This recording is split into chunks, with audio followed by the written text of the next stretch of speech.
కూర్చోండి. కుడి వచ్చిన మీ అందరికీ హృదయపూర్వకమైన వందనాలు. మొదటి తిమోతి పత్రిక, బైబిల్ తెరవండి. మొదటి తిమోతి పత్రిక 6వ అధ్యాయం 6వ వాక్యం. 6వ అధ్యాయం 6వ వాక్యం. మొదటి తిమోతి 6:6. సంతుష్టి సహితమైన దైవ భక్తి గొప్ప లాభ సాధనమై ఉన్నది. సంతుష్టి సహితమైన దైవ భక్తి గొప్ప లాభ సాధనమై ఉన్నది. సంతుష్టి సహితమైన దైవ భక్తి, తృప్తి కలిగించే దైవ భక్తి అంట గొప్ప లాభాన్ని తీసుకొస్తుందట, లాభకరంగా ఉంటుందట. సంతుష్టి సహితమైన దైవ భక్తి గొప్ప లాభ సాధనమై ఉన్నది. చాలా మంది భక్తి చేస్తున్నారు. భక్తి ఎందుకు చేస్తున్నారయ్యా అంటే ఈ లోక సంబంధమైన పేరు కోసం, డబ్బు కోసం, లేకపోతే అధికారం కోసం, వీటి కోసం భక్తి చేస్తున్నారు. కానీ దేవుడు అంటాడు, వీటి వల్ల నీకు ప్రయోజనం రాదు. ఇలాంటి వాటి వల్ల భక్తి చేస్తే నీకు ప్రయోజనం కలగదు. కానీ నీకు తృప్తికరంగా, దేవునికి తృప్తికరంగా భక్తి చేస్తే అది గొప్ప లాభ సాధనం. కొంతమంది అంటే భక్తి చేస్తా, పై వచనంలో రాయబడి ఉంటుంది చూడండి, 5వ వచనంలో ఏముందో, చెడిపోయిన మనస్సు కలిగి సత్యహీనులై దైవభక్తి లాభ సాధనం అనుకుని మనుష్యుల వ్యర్థ వివాదములు కలుగుతున్నవి. కొంతమంది భక్తి చేస్తున్నారు, తగులు ఆడుకుంటున్నారు. కొంతమంది భక్తి చేస్తున్నారు, మనస్సును చెడగొట్టుకుంటున్నారు. కొంతమంది భక్తి చేస్తున్నారు, నిజమైన దాని వైపు వెళ్లకుండా అబద్ధమైన దాని వైపు పోతున్నారు. దానిని నిజమైన భక్తి అనుకుంటున్నారు. ఈరోజు చాలా మంది భక్తి చేస్తా తగులు ఆడుకుంటా కొట్టుకుంటున్నారు, దాని భక్తి అనుకుంటున్నారు. కొంతమంది ఏదో లోక సంబంధంగా లాభం వస్తుంది అనుకుని భక్తి చేస్తున్నారు, అది నిజమైన భక్తి అనుకుంటున్నారు. కొంతమంది పేరు కోసం, పెద్ద పలుకుబడి కోసం భక్తి చేస్తున్నారు, అది ప్రయోజనం అనుకుంటున్నారు. కానీ దాని వలన ప్రయోజనం కలగదు, దానివల్ల ప్రయోజనం కలగదు. దేవుడికి నిజమైన భక్తి చేసేవాడికి కొన్ని లాభాలు ఉన్నాయి. అవి ఏంటో నేను ఒక 5 విషయాలు జ్ఞాపకం చేస్తాను, టక్ చెప్పి నేను ముగిస్తాను. చూడండి, యాకోబు పత్రిక 1వ అధ్యాయం, యాకోబు పత్రిక 1వ అధ్యాయం 27వ వచనం. నిజంగా భక్తి చేసేవానికి ఇహలోక మాలిన్యం అంటకుండా కాపాడుకునే పరిశుద్ధత కలుగుతుంది. Praise the lord. భక్తి చేస్తే డబ్బు కాదు కావాల్సింది. భక్తి చేస్తే మొట్టమొదటి ప్రయోజనం ఏంటంటే పరిశుద్ధత కలుగుతుంది. ఏం కలిగిద్ది?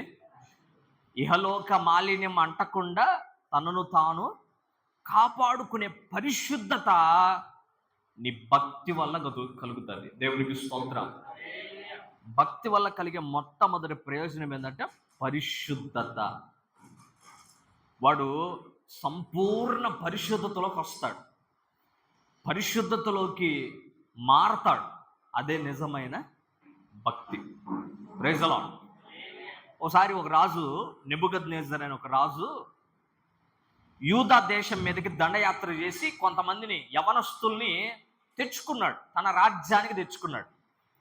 ఈ రాజ్యానికి తెచ్చుకునేటప్పుడు కుర్రపిల్లల్ని తెచ్చుకొని ఒక నపుంసకుడిని పిలిచి కుర్రపిల్లలందరినీ అప్పగించాడు.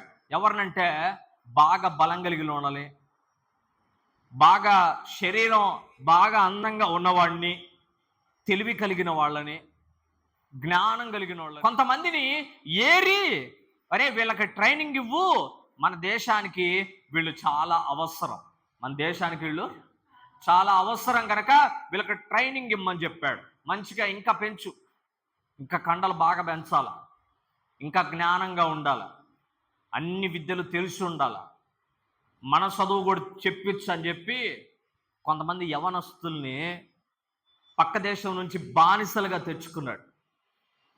అందరినీ తెచ్చుకున్నాడు. అందరికీ రాజు చెప్పింది ఏంటంటే, నేను తినే అన్నం పెట్టండి వీళ్ళకి. వీళ్ళకి ఏ అన్నం పెట్టాలి? నేను తినే రాజభోజనం పెట్టాడు. నేను తాగే ద్రాక్షారసం తాగించాడు. వీళ్ళు ఎలా తయారవ్వాలంటే రాజంతటిలాగా తయారవ్వాలి. ఇది రాజుగారు చెప్పాడు. అందరూ తింటున్నారు. రాజభోజనం అంటే మామూలు భోజనం కాదు. అందరూ తింటున్నారు. కానీ ఒక నలుగురు ఉన్నారు. దానియేలు, షద్రక్, మెషక్, అబేద్నెగో. ఈ నలుగురు ఏమన్నారంటే, అయ్యా రాజా, ఈ భోజనం తిని మేము అపవిత్రులం కాము అని అన్నారు. ఈ భోజనం తింటే మేము అపవిత్రులం అవుతాం. మా ఆరాధన వేరు, మా భక్తి వేరు. కనుక నువ్వు తినే భోజనం మేము తినకూడదు. నువ్వు తినే మాంసం మేము తింటే మేము అపవిత్రులం అవుతాం. నువ్వు తాగే ద్రాక్షరసం మేము తాగితే మేము అపవిత్రులం అవుతాం. కనుక మేము దాన్ని తినము అన్నాడు. దానియేలు గ్రంథం 1వ అధ్యాయం 8వ వాక్యాన్ని చదివితే అక్కడ రాయబడింది, అయ్యా నీ భోజనం నువ్వు పెట్టే ఆ రాజభోజనం తింటే మేమేమవుతాం? అపవిత్రులు అవుతాం. భోజనం వల్ల ఏమవుతారంట? అందుకే అంది, భక్తి ఇహలోక మాలిన్యం అంటకుండా కాపాడుతుంది. భక్తి పరిశుద్ధతను కలిగిస్తుంది. దేవునికి మనం గనక పరిశుద్ధంగా ఉంటే మన పక్కన వాళ్ళు కూడా పరిశుద్ధంగా చేయొచ్చు. అక్కడ ఒక మాట, చక్కని మాట కనబడుతుంది. 16వ వాక్యం చదవండి ఒకసారి. వారికి నియమించిన భోజనమును పానము కొరకైన ద్రాక్షారసమును ఆ నియామకుడు తీసివేసి వారికి శాఖ ధాన్యములను ఇచ్చాను. వారికి ఏ భోజనం ఇచ్చాడంట? శాకాహార భోజనం ఇచ్చాడంట. ఇప్పుడు ఇందాక వాళ్ళు ఏమన్నారు? రాజభోజనం తింటే మేము అపవిత్రులం అవుతామయ్యా, కనుక మేము ఆ భోజనం చెయ్యం. ఇప్పుడు వీళ్ళేమయ్యారు? శాఖ భోజనం తిని వాళ్ళ అపవిత్రతను పోగొట్టుకున్నారు. అపవిత్రం అవుతా భక్తి చేస్తున్నామంటే అది భక్తే కాదు. పాడవుతా మేము భక్తి చేస్తున్నామంటే అది భక్తే కాదు. భక్తి చేస్తే ముందు నీకు కలిగే ప్రయోజనం ఏంటంటే నువ్వు పరిశుద్ధుడు అవుతావు. రెండో మాట, యోహాను సువార్త 9వ అధ్యాయం 31వ వాక్యం. యోహాను సువార్త, దేవుడు పాపుల మనవి ఆలకించడని ఎరుగుదుము.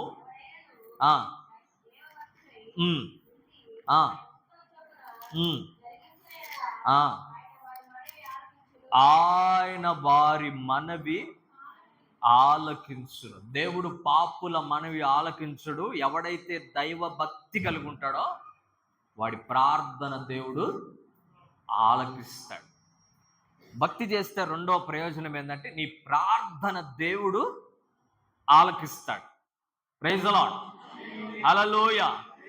ప్రార్థన, నువ్వు భక్తిగా ఉన్నావంటే నీ ప్రార్థన ఎవరు ఆలకిస్తారు?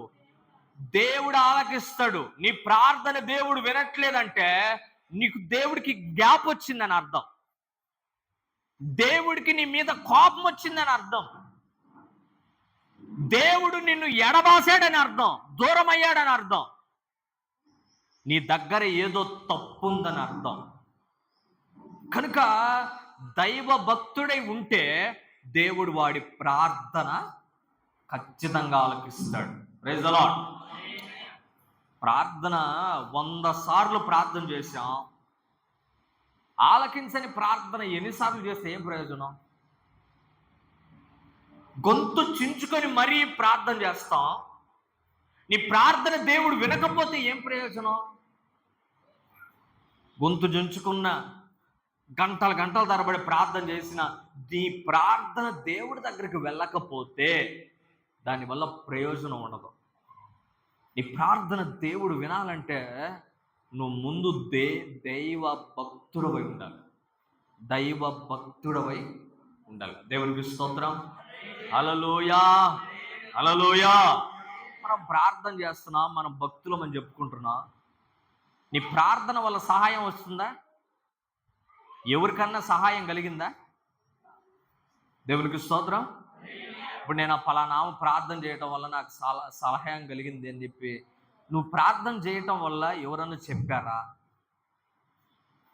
నువ్వు చేసిన ప్రార్థన వల్ల ఫలితం వచ్చిందా?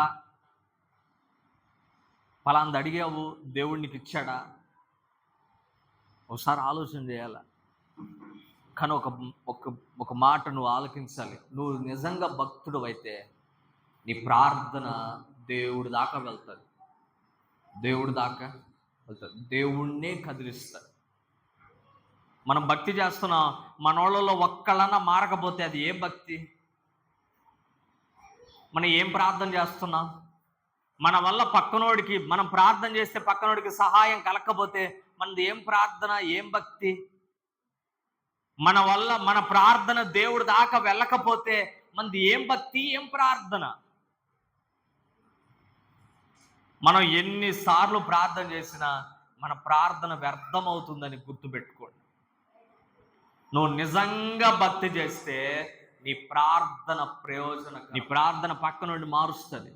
నీ ప్రార్థన నిన్నే మారుస్తుంది. నీ ప్రార్థన నిన్నే మారుస్తుంది. నీ ప్రార్థన పక్కనోడికి సహాయం చేస్తుంది. నీ ప్రార్థన నువ్వు చేసిన దానికి ప్రతిఫలం ఇస్తుంది. ముందు నువ్వు భక్తిగా ఉండటం నేర్చుకో. భక్తిగా ఉండి ప్రార్థన చేయడం నేర్చుకో. దేవుడికి స్తోత్రం. ముందు సార్లు ఫోన్ చేస్తే చెప్పు, ఏది నేను చేస్తే. ఇప్పుడు పక్కనోడు ఎవడన్నా ఫోన్ చేస్తే ఏందయ్యా అని ఆయన మాట్లాడితే అదొక రకం. సేవకుడిని నేను ఫోన్ చేశాను, నువ్వు విశ్వాసివి, ఫోన్ ఎత్తగానే ఏం చెప్పాలా? వందనాలు పాస్టర్ గారు అన్నో, లేకపోతే ప్రైజ్ లార్డ్ పాస్టర్ గారు అని చెప్పాలా? ఏం చెప్పు అంటే అదేం అర్థం? మాట తీరు మారదు, ప్రవర్తన మారదు. మనం భక్తులమే, ప్రార్థన చేస్తున్నాం, మన జీవితంలో మార్పు లేదు. దయచేసి మనం భక్తి చేస్తూ ఉంటే మన ప్రవర్తన మారుతూ ఉంటుంది. మనం భక్తి చేస్తూ ఉంటే మన ప్రార్థనలో ఫలితం కలుగుతూ ఉంటుంది. నిజమైన భక్తుడికి కలిగే ప్రయోజనం ఏంటంటే పరిశుద్ధత కలుగుతుంది. నీ ప్రార్థన దేవుడి దాకా వెళ్తుంది. మూడో మాట నేను జ్ఞాపకం చేస్తాను. చూడండి, రెండో రాజుల గ్రంథం 4వ అధ్యాయం 9వ వాక్యం. చాలు. మన దగ్గరికి వచ్చుచు పోవచ్చు ఉన్న దైవజనుడు ఎలాంటోడు? భక్తి గలవాడు. ఒక ఆమె చెప్తుంది, మన ఊరికి పాస్టర్ గారు వస్తున్నాడు కదా, వచ్చి పోతున్నాడు కదా, ఆ పాస్టర్ గారు ఎలాంటోడంట? భక్తి గలవాడని. ఎవరితో చెప్తుంది అంటే తన భర్తతో చెప్తుంది. అయ్యా పాస్టర్ గారు ఎలాంటోడు? భక్తి గలవాడయ్యా. కనుక మన ఊరికి అప్పుడప్పుడు వస్తున్నాడు కదా, ఆ పాస్టర్ గారికి మనం ఏం చేద్దామంటే మన ఇంటి పైన వచ్చిన గదేద్దాం. ఇంటి పైన ఒక చిన్న గదేద్దాం. గదిలో ఒక మంచం పెడదాం. ఆ మంచంతో పాటు ఒక బల్ల ఇద్దాం. బల్లతో పాటు ఒక చిన్న పీట ఇద్దాం. పీటతో పాటు వెలుతురు రావడానికి ఒక దీపస్తంభం పెడదాం. వచ్చినప్పుడు మన ఇంట్లో ఆయన రెస్ట్ తీసుకుంటాడు. మన ఇంట్లో ఆయన ఏం చేసుకుంటాడు? ప్రైజ్ ది లార్డ్, హల్లెలూయా. సేవకుడికి ఖచ్చితంగా అది ఉండాలి. ఖచ్చితంగా సాక్ష్యం ఉండాలి. ఒకసారి పేరు చెప్తే ఆయన గుర్తుపట్టాలి జనాలు. గుర్తుపట్టలేకపోతే ఆయన నిజంగా సేవకుడే కాదు. సాక్ష్యం లేని సేవ వ్యర్థం. దైవ సేవకుడికి ఏముండాలి? భక్తి కలిగిన వాడని చెప్పి సాక్ష్యం ఉండాలి. ఈ సాక్ష్యం ఎట్లా వస్తుందో తెలుసా? నీ ప్రవర్తనను బట్టి, నువ్వు వాడే వస్తువుల్ని బట్టి వస్తుంది. నీ ప్రవర్తనను బట్టి నీకు సాక్ష్యం వస్తుంది. నువ్వు వాడే వస్తువులను బట్టి, నీ ప్రవర్తనను బట్టి నీకేమొస్తుందంటే సాక్ష్యం వస్తుంది. నేను మన వాళ్ళందరినీ చూస్తుంటాను. ఇంకో విషయం ఏంటంటే, మన పిల్లల గురించి కూడా వింటా ఉంటాను. నాకు పిల్లల్ని చూస్తే నాకు చాలా సంతోషం వస్తుంది. ఎందుకంటే మన దగ్గరకు వచ్చే పిల్లలందరి గురించి మంచి సాక్ష్యం ఉంది. దేవునికి స్తోత్రం. మంచి సాక్ష్యం ఉంది. చెడు సాక్ష్యం నాకు వినబడలా. ఆ సాక్ష్యం అవసరం. ఇప్పుడు ఈమె సునేమిరాలు చెప్తుంది, మన దగ్గరికి వచ్చుచూ పోవచ్చు ఉన్న దైవజనుడు భక్తి గల దైవజనుడు కనుక మనకు ఆయనకి ఒక 4 వస్తువులు ఇద్దాం. ఏమేమి ఇద్దామని అనుకుంది? ఒకసారి చూడండి, 10వ వచనం. రెండో రాజుల గ్రంథం 4:10. మనము ఒక చిన్న గది కట్టించి మంచం, బల్ల, పీట, దీపస్తంభం ఇద్దాం. చాలు. ఏమి ఇద్దామంటే 4 వస్తువులు ఇద్దాం. ఏమిద్దాం అనుకుంది? 1 మంచం, 2 బల్ల, 3 పీట, 4 దీపస్తంభం. Praise the lord. మంచం ఎందుకు?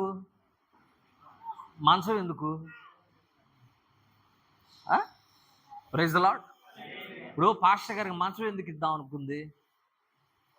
ఆ ఉద్దేశం ఏంటంటే, పాపం పాస్టర్ గారు 24 గంటలు తిరుగుతా సేవ చేస్తున్నాడు, రెస్ట్ లేకుండా పని చేస్తున్నాడు. కనుక మనం రెస్ట్ తీసుకోవడానికి ఒక మంచం ఇద్దాం. రెండోది బల్ల ఏర్పాటు చేసింది.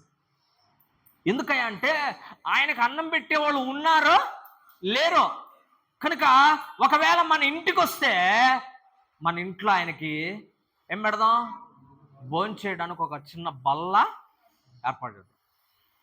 మూడోది ఏంటంట? పీట ఎందుకు? Praise the lord. చెప్పాలి. పీట ఎందుకు? కింద కూర్చోడానిక? పీట ఎందుకంటే పీట ఎందుకు ఉపయోగిస్తారంటే, ఆ దీప స్తంభం నిలబడాలంటే కింద ఏముండాలా? పీట ఉండాలి. స్తంభం నిలబడటానికి, ఆధారంగా ఉండటానికి ఏం కావాలి? పీట అవసరం. అంటే ఆమె దృష్టిలో ఆమె ఏం చెప్తుంది ఏంటంటే, ఈయన దేవుని మీద ఆధారపడేవాడే కానీ మనుష్యుల మీద ఆధారపడేవాడు కాదు. 1 తిరిగి సేవ చేస్తున్నాడు, కష్టపడుతున్నాడు. 2 ఎవరన్నా భోజనం పెడతారో లేదో మనం భోజనం పెడతాం. 3వది ఈయన మనుషుల మీద ఆధారపడేవాడు కాదు, దేవుని మీద ఆధారపడేవాడు. 4వది దీపస్తంభం. దేనికి గుర్తు తెలుసా? దీపస్తంభం చీకటి లేని, పాపం లేని జీవితానికి గుర్తు. దైవ సేవకుడి దగ్గర ఏమి లేదంట? పాపం లేదు, చీకటి లేదు, ఏం లేదు దైవ సేవకుడి దగ్గర. అందుకే దైవ సేవకుడి దగ్గరకు తీసుకొచ్చి ఏం పెట్టిందంటే దీపస్తంభం పెట్టింది. యేసు ప్రభు దగ్గరికి ఒకసారి శిష్యులు వచ్చారు. ఆంద్రేయ, పేతురు, యోహాను, వీళ్ళు 3 వచ్చి ఆయన ఎనికీడుతో తిరుగుతున్నారు. ఒక చోటకు పోయారు, చీకట పడింది. ఒక చోటకి వెళ్ళారు. ఆ చోటలో పడవ కనబడుతుంది. అక్కడ పోయి పడవ మీద కూర్చున్నాడు. వీళ్ళు అడుగుతున్నారు, అయ్యా ఎనికీడుతో వెళ్ళారు, ఆ పడవ దగ్గరకు పోయారు, ఎనికీడుతో తిరుగుతుంటే యేసుప్రభు అన్నాడు, మీరు ఏం వెతుకుతున్నారు అని అడిగాడు. మీరు ఏమి వెతుకుతున్నారు అంటే వాళ్ళు అడిగారు, అయ్యా నువ్వు ఎక్కడ ఉంటున్నావు, నీ ఇల్లు ఏది అని అడిగారు. నీ ఇల్లు ఏది అని అడిగితే ప్రభు చెప్పిన మాట ఎందుకు తెలుసా? మీరు వచ్చి చూడండి. యోహాను సువార్త 1వ అధ్యాయం 38వ వాక్యం. వచ్చి చూడండి అని ఎందుకన్నాడు? ఆ మాట ఎందుకన్నాడు? ఆయన దగ్గర దాపరికాలు ఏమి ఉండవు. ఆయన దగ్గర దాచిపెట్టుకునేది ఏమి ఉండదు. రహస్య జీవితం అనేది ఏది యేసు ప్రభు దగ్గర లేదు. అందుకే సవాల్ విసిరి మరీ దేవుడు చెప్తున్నాడు, నా యందు పాపం ఉన్నదని మీలో ఎవడైనా రుజువు చేయగలడా? దైవ సేవకుడికి ఆ సాక్ష్యం అవసరం. ఆ షునేమీరాలు చెప్తుంది, మన దగ్గరకు వచ్చి పోయే దైవ సేవకుడు భక్తి గలవాడు. ఆయన అలుపు లేకుండా సేవ చేస్తున్నాడు. తిండి ఉన్నా లేకపోయినా సేవ చేస్తున్నాడు. ఆయన ఎవరి మీద ఆధారపడకుండా సేవ చేస్తున్నాడు. ఆయన చీకటి సంబంధమైన జీవితం లేకుండా సేవ చేస్తున్నాడు. కనుక మన ఇంట్లో ఇప్పుడు లేరు అట్టంటోళ్ళు, చాలా తగ్గిపోయారు. మోసగాళ్ళు ఎక్కువైపోయారు. భక్తి చేస్తున్నామంటున్నారు కానీ సాక్ష్యం లేదు. భక్తి చేస్తున్నామన్నారు కానీ ప్రార్థన లేదు. భక్తి చేస్తున్నాం అంటున్నారు కానీ పరిశుద్ధత లేదు. నువ్వు నిజంగా భక్తి చేస్తే నీకు పరిశుద్ధత వస్తుంది. నువ్వు నిజంగా భక్తి చేస్తే నీ ప్రార్థన దేవుడు ఖచ్చితంగా వింటాడు. నువ్వు నిజంగా భక్తి చేస్తే నీకు సాక్ష్యం కలుగుతుంది. ఇంకొక మాట, యోబు గ్రంథం 4వ అధ్యాయం 6వ వాక్యం, నీ భక్తి ఏం పుట్టించదు? నీ భక్తి నీకు ధైర్యం పుట్టించదా? చాలు. నీ భక్తి నీకేం పుట్టించదంట? ఉందా మనకు భక్తి? నువ్వు భక్తి చేస్తే ధైర్యంగా ఉన్నావా నువ్వు? ప్రైజ్ ది లార్డ్, హల్లెలూయా. భక్తి నిజంగా నువ్వు చేస్తే నీకేం కలుగుతుంది? ధైర్యం కలుగుతుంది. రేక్ కంపలు తెచ్చుకొని ఇంట్లో పెట్టుకో. రేక్ కంపలు తెచ్చుకొని ఇంటి గడప దగ్గర తెచ్చి ఎదురు కడతారు. ఎందుకంట? దెయ్యాలు రాకుండా. దేనికోసం? నువ్వు ఇంటి గడప దగ్గరికి వెనక పక్క నుంచి రాదు, అది వస్తే ఎటు నుంచి అయినా వచ్చుద్ది. అది నువ్వు బయటికి పోకుండా ఉంటావు అసలు. అప్పుడు ఏం చేయాలి? కంపెనీ ఎదురు వేసుకొని తిరగాల. ఓ మాట చెప్పమంటారా? నువ్వు ఆరాధిస్తున్న దేవుడు లోకంలో ఉన్న వాటన్నిటికంటే శక్తిమంతుడు. Praise the lord. ఆయన నీ పక్కనుంటే దేనికి భయపడతావు?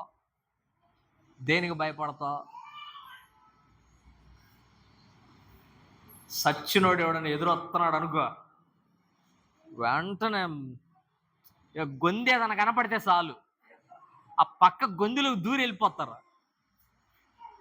ఎవరన్నా భర్త చచ్చిపోయినా అయినా సరే ఎదురుగా వస్తే చాలు లటక్కని పక్కకు దూరికి వెళ్ళిపోతారు. చావు భయం, చస్తావేమోనని భయం.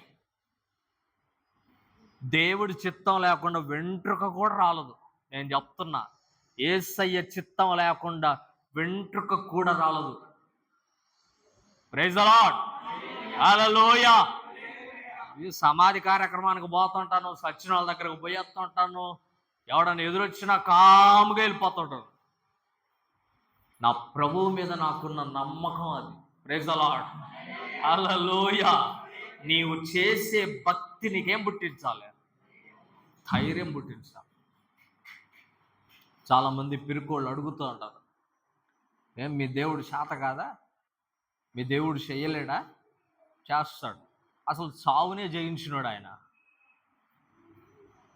అందరినీ గడగడలాడించే సైతాన్నే ఓడించిన ఆయన. లోకాన్ని సృజించిన ఆయన. ఆయన పక్కనుంటే ఎవడికి భయపడాలా? ఎవడికి తడవాలా? దేనికి భయపడాలా? లోయ వాళ్ళ ధైర్యం చూడండి. ఈ మాట ఎందుకు చెప్తున్నానంటే, భక్తి నీకేం పుట్టించాలి? ధైర్యం పుట్టించాలి. రోగం వచ్చినా, సమస్యలు వచ్చినా, ఇరుకిబ్బందులు వచ్చినా ఒకటే గుర్తుపెట్టుకోండి, నీ పక్కన ప్రభువు ఉన్నాడని గుర్తుపెట్టుకోండి. అడిగితే సహాయం చేయగలిగిన దేవుడు ఉన్నాడని గుర్తుపెట్టుకోండి. ఆయనకు అసాధ్యమైంది ఏమీ లేదని గుర్తుపెట్టుకోండి. చివరికి ఒక మాట చెప్పి నేను ముగిస్తాను. కీర్తనల గ్రంథం 116వ కీర్తన 15వ వాక్యం. యెహోవా భక్తుల మరణం ఆయన దృష్టికి విలువ కలదు. విలువైన భక్తులు చనిపోయినా సరే ఆ మరణం చాలా విలువైనది. చావులు చాలా రకాలు ఉన్నాయి. మరణాలు చాలా రకాలు ఉన్నాయి. నీతిమంతుల మరణం అని ఒకటి ఉంది, భక్తిహీనుల మరణం అని ఒకటి ఉంది, రెండో మరణం అని ఒకటి ఉంది. దేవుడు అంటాడు వీటన్నిటి గురించి కాదు దేవుడు చెప్తుంది భక్తుల మరణం ఆయన దృష్టికి చాలా విలువైనది. స్టెఫన్ అని ఒక భక్తుడు ఉన్నాడు బైబిల్లో. వాక్యం చెప్పాడు. వాక్యం చెప్తా ఉంటుంటే అందరికీ ఏమొచ్చిందంటే కోపం వచ్చింది. పళ్ళంట పెటపెట పెటపెటపెట నవ్వులారంట. పళ్ళు నవ్వులుతుంటే బయటికి వినపడుతుందంట. పళ్ళు కటకట నవ్వులి కింద ఉన్న రాళ్ళు తీసుకొని ఎంత రాయి పెడితే అంత రాయి తీసుకొని కొడతా ఉన్నారు.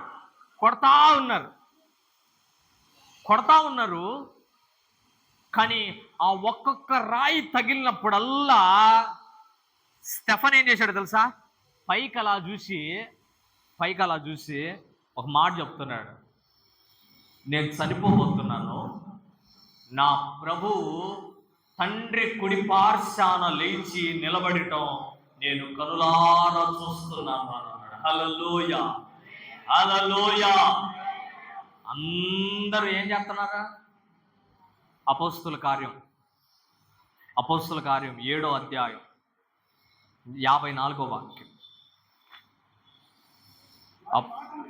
వారి మాటలు విని కోపంతో మండిపడి పండ్లు కొరికారు, నిండుకొని ఆకాశం వైపు తేరు చూచి దేవుని మహిమను, యేసు దేవుని కుడిపార్శ్వమందు నిలిచి ఉండుట చూచి ఆకాశం తెరవబడుటయు మనుష్య కుమారుడు దేవుడి కుడిపార్శ్వమందు నిలిచి ఉండుటయు చూచుచున్నానని చెప్పాను. అందరూ చచ్చిపోతేనేమో బయట ఉన్న వాళ్ళందరూ చస్తా ఉంటుంటే పళ్ళు కొరుకుతున్నారు. వీడు చావాలని కోరుకుంటున్నారు. కానీ దేవుడు మాత్రం స్టెఫన్ గురించి చెప్తున్న మాట, స్టెఫన్ వస్తున్నాడని దేవుడే లేచి నిలబడ్డాడు. హల్లెలూయా. దేవుడే లేచి నిలబడ్డాడు. దేవుడు లేచి నిలబడ్డాడంటే దేవదూతలు ఏం చేస్తారు? Praise the lord. ఎప్పుడన్నా కోర్టు చూసారా? కోర్టు లేకపోతే కలెక్టర్ గారు మీటింగ్ పెడితే కలెక్టర్ గారు రాగానే అందరూ ఏం చేస్తారు? జడ్జి గారు వచ్చి కూర్చుంటుంటే వస్తున్నాడు అనుకో జడ్జి గారు, అందరూ ఏం చేస్తారు? లేచి నిలబడతారు. ఇప్పుడు యేసు ప్రభు లేచి నిలబడితే కింద ఉన్న దేవదూతలు అందరూ ఏం చేస్తారు? లేచి నిలబడతారు. దేవదూతలు లేచి నిలబడ్డారంటే పక్కన చనిపోయిన భక్తులందరూ ఏం చేస్తారు? వాళ్ళు కూడా ఏం చేస్తారు? ఒక స్టెఫన్ చచ్చిపోతే వీళ్ళందరూ ఏమయ్యారు? రమ్మని చెప్పి పిలవడానికి ముందుకు పోతున్నారు. అందుకే దేవుడు చెప్తున్న మాట, భక్తుల మరణం ఆయన దృష్టికి విలువైంది. తల్ల వంచండి, కళ్ళు మూయండి, ప్రార్థన చేద్దాం. ప్రార్థన చేద్దాం.